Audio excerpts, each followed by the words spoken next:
Bonjour à tous. Deuxième acte de communication de cette fin de journée du lundi 25 mai 2020. Je voudrais partager à chaud avec vous les réflexions que m'inspirent les nouvelles qui nous viennent du Cameroun, où notamment le président élu du peuple camerounais, professeur Maurice Kamto, en sa résidence de Yaoundé, a essuyé une attaque d'hommes armés scandant des menaces de mort et promettant la violence. Je voudrais commencer par adresser au président élu du peuple camerounais, le professeur Maurice Kamto, chef de la résistance et à la tête du mouvement du peuple camerounais pour la fondation en réalité d'une démocratie et d'un état de droit dans ce pays.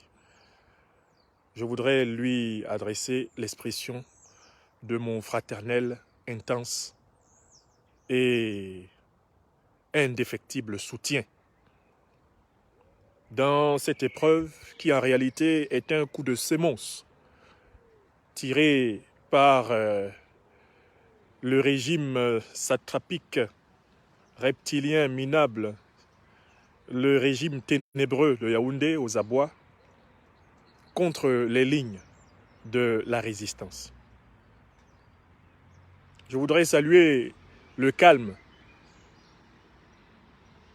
la placidité, la fermeté dont il a su faire preuve, lui et sa famille, lors de l'assaut lancé contre son domicile aujourd'hui par ces individus aux ordres tout naturellement du régime aux abois, du régime intérieurement divisé. Le président Maurice Kamto, nous rendant lui-même d'une certaine façon compte des événements, a utilisé les mots suivants aujourd'hui sur sa page Twitter que je vous invite à suivre régulièrement. Il a écrit en français et en anglais, je vous lis la version en français.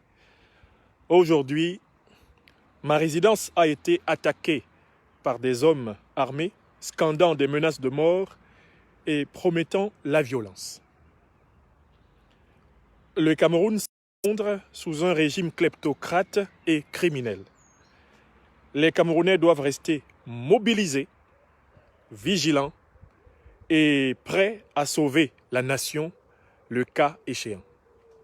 Vous le savez, le président Maurice Kamto, en homme d'État, a vocation à parler peu, mais à dire beaucoup en très peu de mots, quitte à nous de nous emparer de la richesse de son dire pour imbiber le peuple de la profondeur de ce dire et lui montrer toutes les implications de ce dire.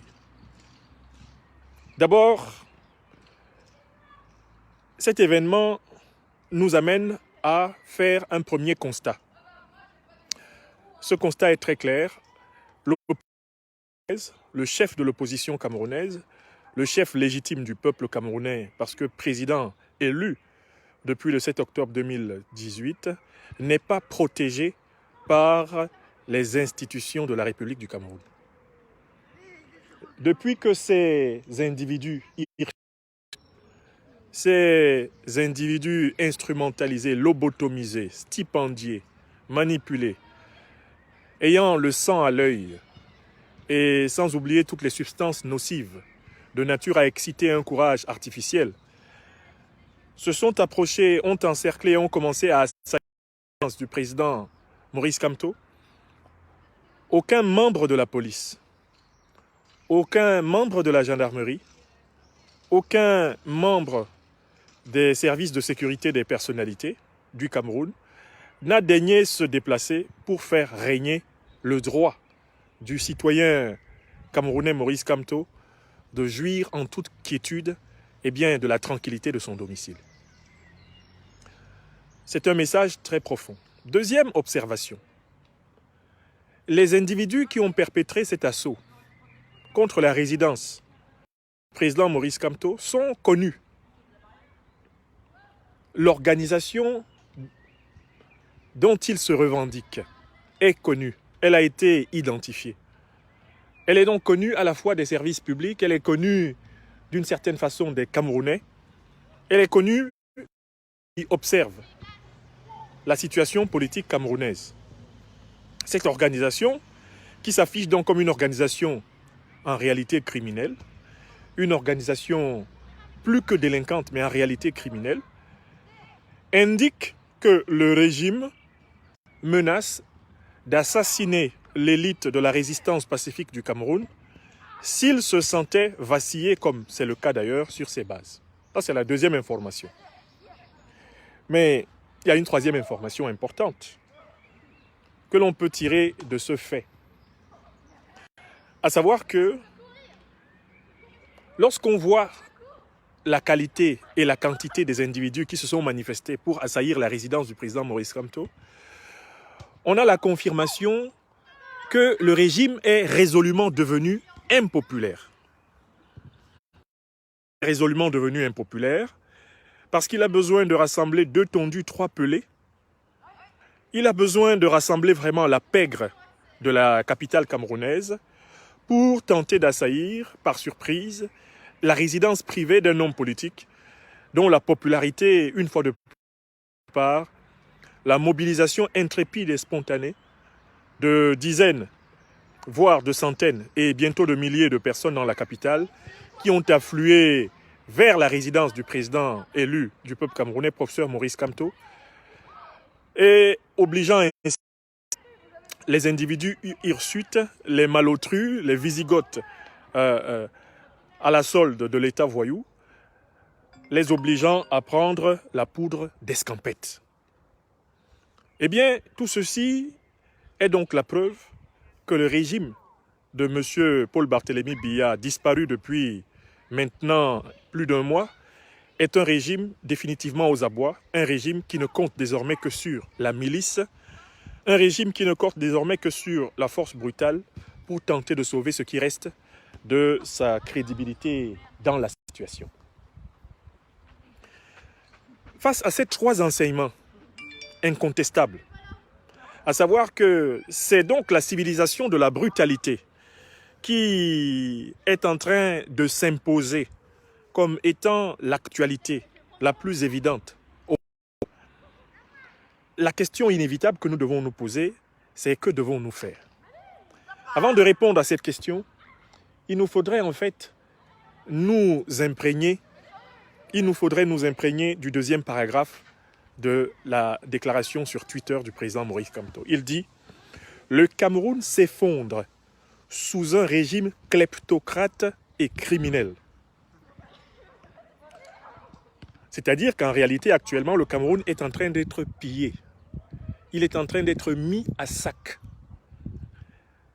Les différents régimes savent que Paul Biya n'est plus en aptitude d'exercer la présidence de la République. Ils savent que le pays n'a plus de commandant en chef exerçant le pouvoir. Le président Kamto nous informe que le pays est en train d'être mis en réalité à sac. La trésorerie du Cameroun, financière du Cameroun, tout ce qui peut être en réalité avoir du Cameroun est en train d'être l'objet d'une prédation incontrôlée, une prédation immodérée, une prédation incomparable est en train de se dérouler actuellement sur les richesses du Cameroun.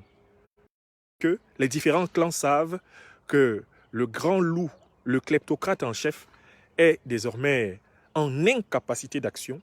La présidence de la République est vacante. Un pouvoir aux abois redouble de violence parce que la violence est son dernier refuge. C'est un pouvoir criminel. Mais le président Kamto va plus loin, il nous informe que les Camerounais doivent rester mobilisés, vigilants et prêts à sauver la nation. Que signifie cette notion de mobilisation, cette notion de vigilance, cette notion de promptitude à sauver la nation? Moi, j'en dis immédiatement les conséquences. La première conséquence est la suivante. Puisque ce qui se pose maintenant, c'est le problème de la sécurité physique de l'élite de la résistance camerounaise au Cameroun. Il est urgent que soit mis en place dans le quartier de résidence du président Maurice Kamto, à la fois à partir du socle de son parti politique, le MRC, mais le socle plus large de l'ensemble des citoyens du Cameroun engagés autour de lui pour le changement, qu'il soit mis en place un système de roulement de sécurité permettant de redoubler en quelque sorte sa résidence dans le cadre d'une permanence avec relais, eh bien, la présence des militants, et notamment des jeunesses militantes de l'opposition. Deuxième observation, il faut absolument que soit étudiée rapidement la mise en place, soit avec la d'un certain nombre d'organisations internationales compétentes présentes à Yaoundé. Je pense à l'Organisation des Nations Unies, je pense à l'Union africaine. Eh bien, l'autorisation de l'installation d'un cordon de sécurité constitué d'une compagnie spécialisée de sécurité, avoir l'autorisation expresse de ce qui reste d'autorité au Cameroun, une compagnie de sécurité assermentée par les forces, les organisations impartiales. Si la gendarmerie, la police et l'armée du Cameroun ne peuvent pas assurer la sécurité du chef de l'opposition, il s'ensuit que le chef de l'opposition doit requérir par toutes les voies nécessaires eh bien, la constitution d'une société de sécurité privée en laquelle lui, il aurait confiance, une société de sécurité agissant dans le cadre légal et qui garantisse le professionnalisme de la protection de sa résidence. Ça me paraît être la deuxième voie à explorer rapidement, en plus de la première voie qui, elle, doit être l'urgence, à savoir un système de roulement militant pour redoubler de vigilance pour la résidence du président élu 24 heures sur 24 en cette période. Il me semble que cette résidence mériterait d'avoir en permanence au moins une cinquantaine de membres de la jeunesse de l'opposition politique. Et pour cela, il faudrait mettre en place un système intelligent de permanence, tenant compte des nécessités existentielles, tenant compte des besoins existentiels. Un tel système qui pourrait se constituer selon un principe de 2 heures de permanence par groupe de militants. Un tel système pourrait permettre, a priori, d'empêcher ce type d'aventuriers de venir une fois de plus importuner le président élu, car ils seront alors à ce moment-là très rapidement éloignés par les jeunesses, les services de sécurité de l'organisation de la résistance. Voilà pour ce qui est du premier point. La deuxième réaction qui s'impose en lisant le président Maurice Kamto, c'est une réaction qui nous invite en réalité à accélérer les travaux de rassemblement de toutes les forces de l'opposition. Un rassemblement qui doit se faire à la fois sur le plan national et local. Il me semble que les circonstances sont favorables pour que le président Maurice Kamto convoque de nouveau une réunion de travail avec ses principaux alliés, convoque de nouveau une réunion de travail avec toutes les forces de la société civile camerounaise qui le reconnaissent comme le chef de notre lutte, qui le reconnaissent comme la figure qui incarne aujourd'hui effectivement la légitimité politique et morale du Cameroun. Il est important que le président rassemble à nouveau tout ceci afin de mettre sur table un plan de mobilisation nationale permanente à compter de cette semaine de mai. Ce plan consisterait pour le président à s'entendre avec tous ceux qui le reconnaissent comme étant la figure principale de notre résistance, s'entendre sur les opérations à mener pour revendiquer le respect de la souveraineté du peuple camerounais. Monsieur Biya a disparu. Il faut que sans délai commencent les manifestations pour le respect de la souveraineté du peuple camerounais. Il ne faut plus, à mon avis, rien attendre. Je pense ici à haute voix.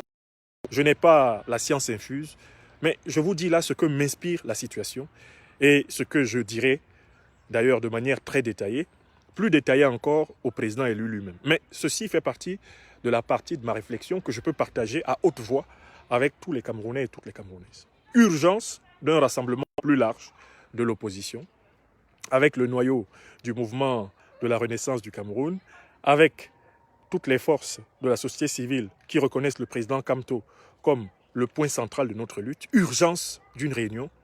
Cette réunion peut se faire sous forme informatique, par les moyens, je ne sais pas, par les moyens de WhatsApp, par les moyens de Skype. Urgence pour le président de tenir une telle réunion et d'informer le peuple camerounais des conclusions qui vont être prises par cette grande alliance de l'opposition, incluant toutes les figures et les énergies disponibles de nos diasporas, ou en tout cas les énergies disciplinables de notre diaspora. Parce qu'il ne faut surtout pas ici donner libre cours à quelque troubadour que ce soit.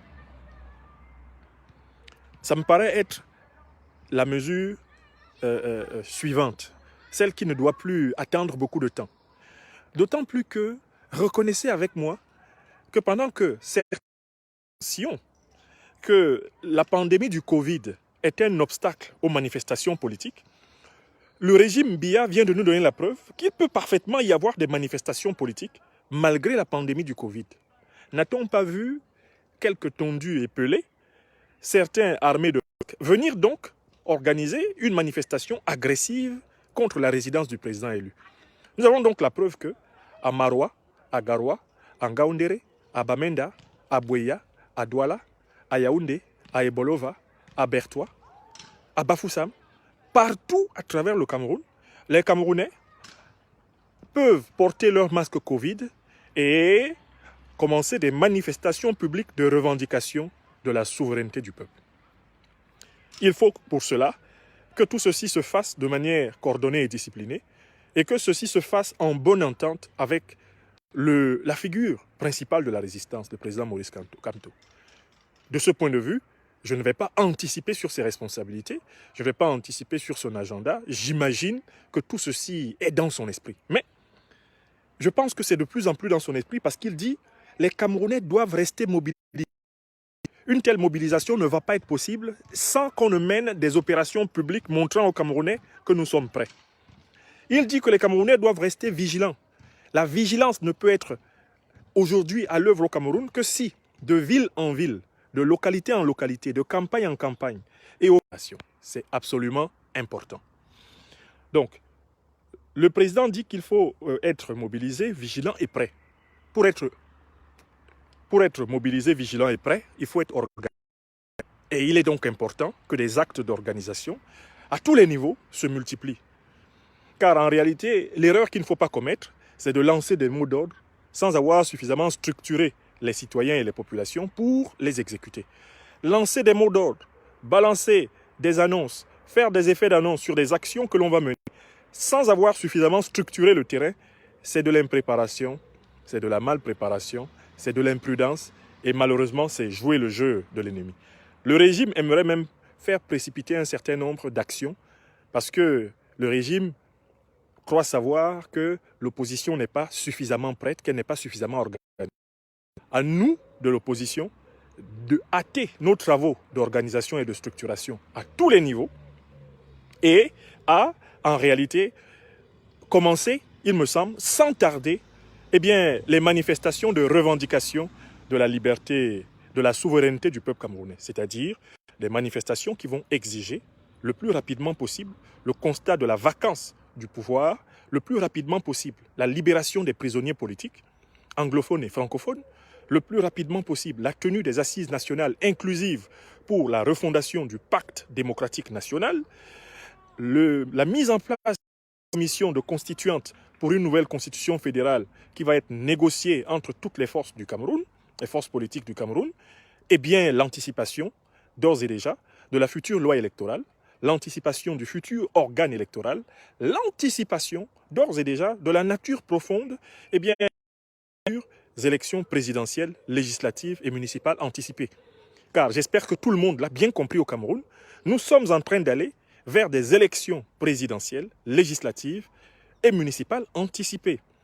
Dans tous les cas, puisque la présidence de la République est vacante. Le président Maurice Kamto a dit, c'est en réalité tout un programme de travail. C'est un programme de travail qu'il nous donne. Il nous demande de nous organiser dans toutes les villes du Cameroun. Il nous demande de nous organiser dans la diaspora. Il nous demande de nous organiser dans toutes les campagnes du Cameroun. et de nous tenir prêts à donner un contenu concret au mot d'ordre qu'il ne manquera pas de lancer lui-même en tant que chef de la résistance dès lors qu'il faudra sauver la nation. Dès lors qu'il faudra sauver la nation. J'observe enfin que le président n'a pas donné de mot d'ordre explicite pour le moment. Respectant son statut de maître d'œuvre et de chef d'orchestre de notre marche, je ne vais pas aller plus vite que lui. Mais je vais aller plus vite sur un seul point, à savoir demander à toutes les structures de la résistance de poursuivre leur organisation, d'accélérer leur organisation, à tous les militants de l'opposition dans toutes les villes du Cameroun, de continuer à être prêts à faire la différence lorsque le président Maurice Kamto donnera le signal. Et je voudrais demander aux uns et aux autres de patience, au sens de ne pas se précipiter dans des actions insuffisamment préparées, insuffisamment pensées, mais en même temps de faire preuve d'originalité, de créativité, car dans une révolution pacifique, populaire, nul n'a la science infuse. Mais en même temps, il faut une convergence, il faut une stratégie, une vision d'ensemble, il faut une cohérence pour aller vers l'accomplissement des 5 points de ce programme simple, mais en même temps de ce programme historique. Oui, le président Maurice Kamto nous demande d'accélérer nos préparatifs. Voilà ce qu'il veut nous dire. Quand il nous dit « restez mobilisés », quand il nous dit « soyez vigilants », quand il nous dit « soyez prêts », souvenez-vous de la métaphore dans le domaine de l'athlétisme. À vos marques, prêts. Qu'est-ce qui se dit après le mot prêt en athlétisme? Qu'est-ce qui se dit après le mot prêt? Écrivez-le, chers amis. Vous êtes 1500 personnes à me suivre actuellement environ sur Facebook. Quand le président dit mobilisés, vigilants et prêts, j'espère que vous avez bien entendu. À vos marques, prêts, et vous savez que ce qui viendra juste après, ça sera et partez. Je recommence. Le président dit restez mobilisés. Le président dit vigilants. Et le président ajoute soyez prêts. Prêt à quoi? À l'action de sauvegarde de la nation. Qu'est-ce que c'est que sauvegarder la nation? C'est revendiquer massivement la souveraineté du peuple camerounais en disant non à la succession de gré à gré, en disant non au futur hold-up électoral que l'on veut nous préparer dans le dos, en disant non à l'actuel organe électoral, à l'actuelle loi électorale, en disant non à la manipulation du Cameroun par la tutelle, par la puissance française qui est en embuscade pour, une fois de plus, voler la souveraineté du peuple camerounais et continuer à piller impunément les matières premières de ce pays, eh bien, ce non, nous devons continuer de l'enfoncer dans nos crânes. Ce non doit dicter notre agenda du jour et nous devons systématiquement, tout au fil de la journée, surveiller l'évolution des informations. Nous avons pour cela plusieurs sites. Nous avons les pages du président élu, professeur Maurice Kamto, que pour ma part, dans une journée de travail, je consulte au moins 12 fois. Au moins 12 fois par jour, je m'enquière de ce que dit le président Maurice Kamto, même si par ailleurs je peux directement lui parler, comme vous le savez, mais je m'enquière de ce qu'il dit à tous les Camerounais, ce qu'il dit au public pour pouvoir en réalité savoir où en est la mise en œuvre de sa vision. Il faudrait que chacun ait ce réflexe. Il faut avoir le réflexe d'aller voir sur les pages du réseau de communication du parti président Maurice Kamto, le mouvement de la Renaissance du Cameroun. Il y a un secrétariat à la communication qui communique régulièrement. Il faut suivre ce que disent simultanément et au même moment les alliés principaux du président Maurice Kamto. Je pense au mouvement Agir du président de la SCSI, Christian Penda Ekoka. Il faut suivre ce que donne comme orientation le doyen Albert Nzongan, qui plus que jamais est au cœur de cette grande bataille de recouvrement de la souveraineté du peuple camerounais. Il faut suivre ce que disent les différents porte-paroles du président Maurice Kamto. Il faut suivre ce que disent les penseurs de la résistance, dont vous savez à la fois la loyauté, le sérieux, la rigueur, la crédibilité et l'attachement à la profondeur de notre lutte historique. C'est dans cet esprit que j'ai mis en place, moi, professeur Franklin Yamsiwa Cameroun, les services de communication de la résistance africaine. Une organisation dont je suis le porte-parole et le coordonnateur, qui va être composée de 50 internautes citoyens dispersés. Je ne révélerai pas un seul nom des 50 enquêteurs citoyens sur les 5 continents avec lesquels d'ores et déjà je travaille, pour les besoins de leur sécurité, pour les besoins de la sécurité de l'information. Je ne révélerai pas un seul nom. Si vous vous sentez des aptitudes particulières à contribuer ici en Europe, à contribuer à partir de l'Afrique, que ce soit l'Afrique centrale, l'Afrique de l'Ouest, l'Afrique australe, ou à partir des États-Unis, ou à partir de l'Asie, ou de l'Amérique latine, eh bien, au service de communication de la résistance africaine, ce n'est pas. Contactez-moi, professeur Franklin Yamsiwa Cameroun, au même numéro que celui que j'ai utilisé pour la pétition du peuple camerounais contre l'ambassadeur voyou Christophe Guillou, ambassadeur de France à Yaoundé. C'est le 0033 635 250 762. Il vous suffira de m'écrire un SMS en m'indiquant la région dans laquelle vous êtes et ce que vous savez faire en matière d'investigation, en matière de recherche et de diffusion ou de mise en commun d'informations utiles sur les luttes africaines. Vous savez que je suis un spécialiste en général des luttes africaines. Les Camerounais me connaissent comme serviteur des pains spirituels de la liberté au Cameroun, mais les Ivoiriens me connaissent aussi, les Burkinabés me connaissent aussi, les Maliens me connaissent aussi, les Congolais me connaissent aussi. Bientôt, je pense que beaucoup d'autres contrées où le même combat se livre me connaîtront, parce que notre perspective d'action, vous le savez, elle n'est pas seulement nationale, elle est panafricaine, elle est mondiale. Il s'agit d'un combat de civilisation. J'ai écrit un livre que certains ne connaissent peut-être pas. Pour une politique africaine de civilisation. Cet ouvrage a maintenant 3 ans. Il est paru ici à Paris. Et dans cet ouvrage, je dessinais déjà les grands axes de ce que je pratique en matière de communication politique aujourd'hui. Voilà, à mon niveau, ce que je fais. Je mobilise d'ores et déjà 50 personnes à travers le monde pour construire hour by hour, minute by minute, day by day, une information crédible et fiable sur l'évolution des luttes africaines. Et de temps en temps, j'en rends compte, soit sous la forme d'une note diplomatique, soit sous la forme d'un communiqué, soit sous la forme d'une analyse. Une analyse qui dit tout cela. Les personnes qui veulent y participer peuvent le faire. Elles peuvent continuer leurs activités citoyennes libres par ailleurs, chacune avec la structure de son choix. Mais je dis que pour les besoins de l'efficacité, je n'exposerai personne. Ceux qui veulent apporter savent comment me contacter. Ils apporteront. Ceux qui ne veulent pas, il n'y a pas de souci, continueront à opérer dans les conditions qu'ils préfèrent. C'est une organisation de travail, ce ne sera pas une organisation de propagande. Alors, voilà à mon niveau ce que je voulais partager avec vous après avoir lu ce message du président élu. Je me résume.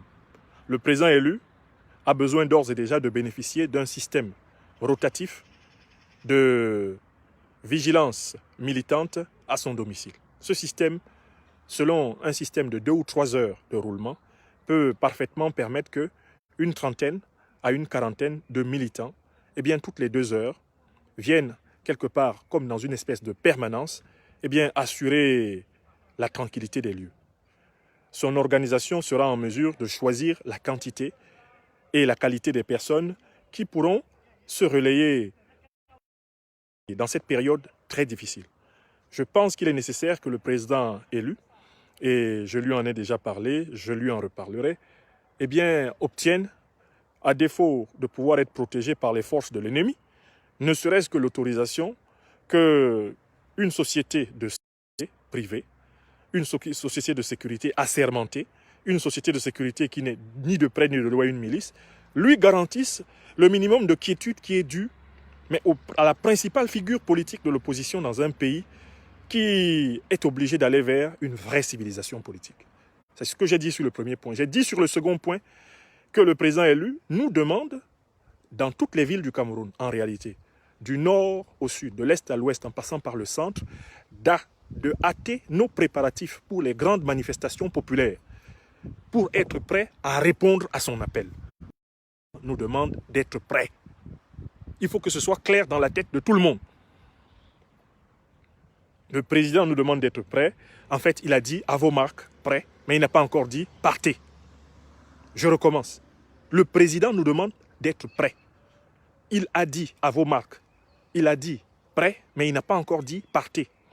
Voilà pourquoi, très clairement, il faut savoir qu'à tout moment, vont se déclencher dans tout ce pays-là des manifestations pacifiques de revendication de la souveraineté du peuple camerounais, de constat de la vacance du pouvoir présidentiel, du non au du oui à la libération des prisonniers politiques, oui aux assises nationales inclusives, oui à la remise à plat de notre système électoral et même de notre système constitutionnel dans le cadre d'une assise constituante nationale, oui à de nouvelles élections démocratiques, transparentes, inclusives, exemplaires, dans lesquelles, vous le savez très bien, les 3 millions de Camerounais de la diaspora devront enfin recouvrer les droits qui leur ont été volés par tous ces binationaux officiels, ces escrocs politiques qui possèdent parfois 5, 6 ou 7 passeports, mais qui organisent pourtant la division de la nation camerounaise, ostracisent la diaspora uniquement parce qu'ils savent que dans toute élection,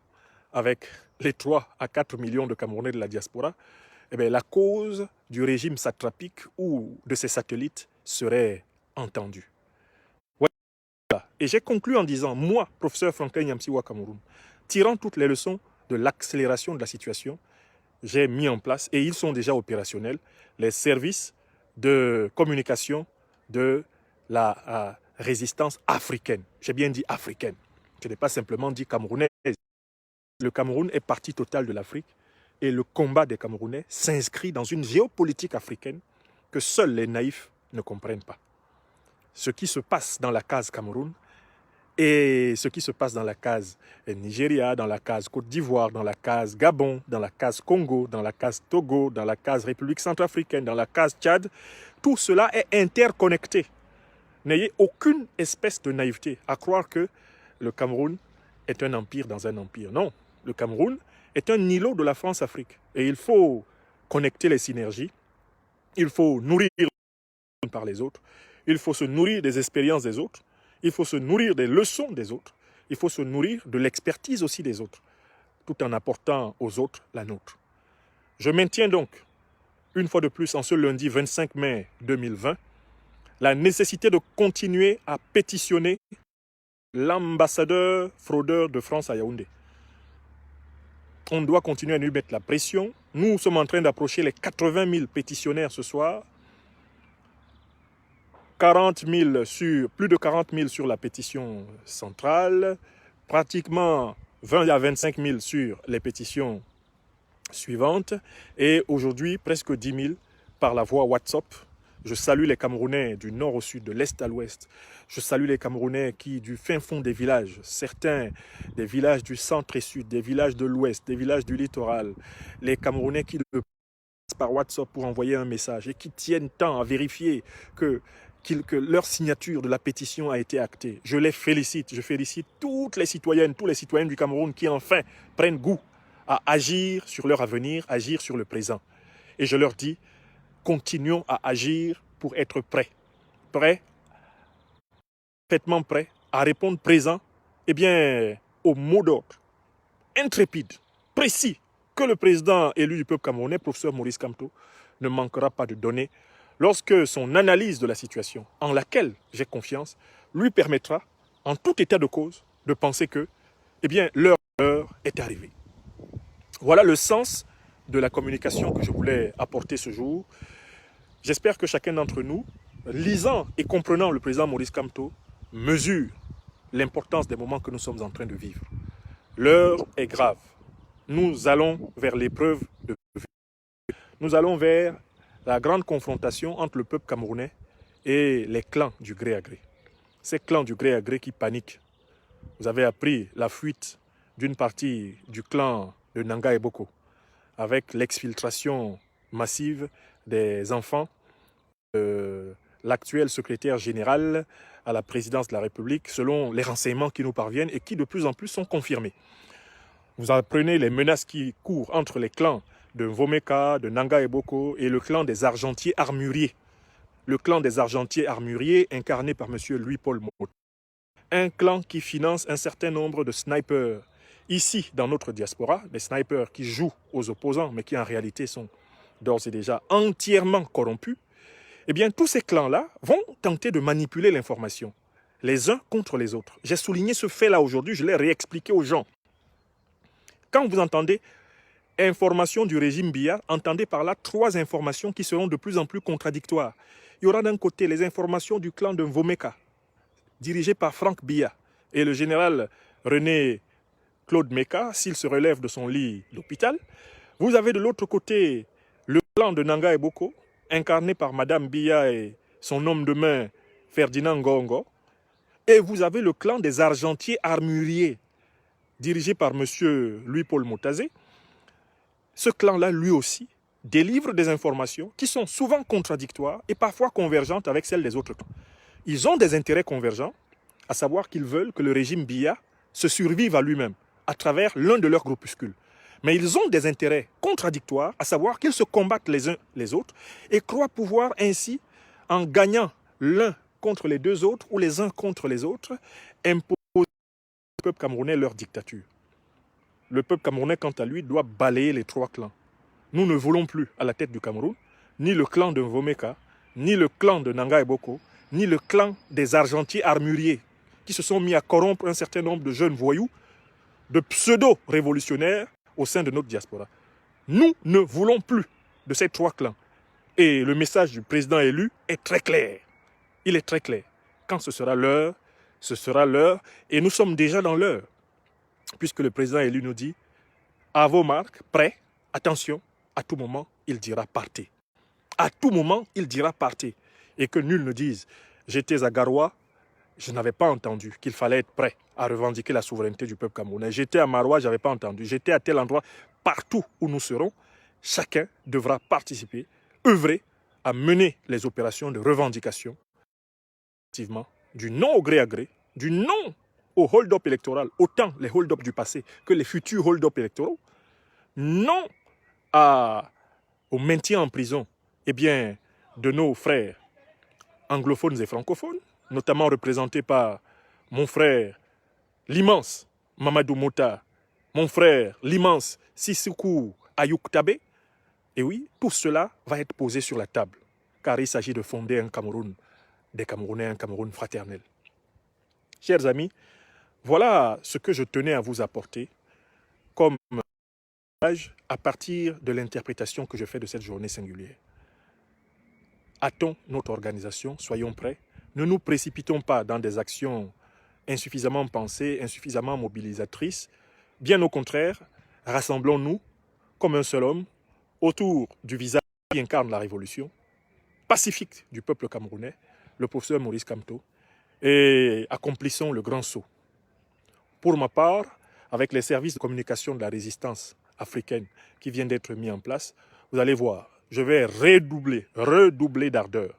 Je vais redoubler de créativité avec tous ces braves compatriotes répartis à travers le monde, mais que je n'exposerai pour rien au monde à la vindicte, car ça suffit déjà les risques pour ma part que je prends. Je ne les ferai personne d'autre dans les circonstances actuelles pour ce qui est du traitement de l'information. Mais vous aurez régulièrement droit à un regard d'une précision de plus en plus décapante sur l'évolution de notre combat, grâce à ce travail d'abeilles silencieuses qui un jour sera révélé, lorsque la nation pourra dialoguer avec tous ses enfants, lorsque la nation pourra reconnaître toutes ses filles et tous ses fils qui, humblement, courageusement, auront travaillé à l'avènement d'un jour nouveau. Chers amis, je vous remercie. Vous étiez environ donc 2000 personnes sur cette conférence Facebook et je vous invite à bien vouloir la partager, d'ores et déjà. Bonne soirée à tous. Le président élu du peuple camerounais, professeur Maurice Kamto, à qui je renouvelle ici fraternellement, chaleureusement, mon ferme et absolument créatif. Vive la résistance africaine du Cameroun. Vive le Cameroun nouveau, qui pour ma part devrait être une formidable république fédérale.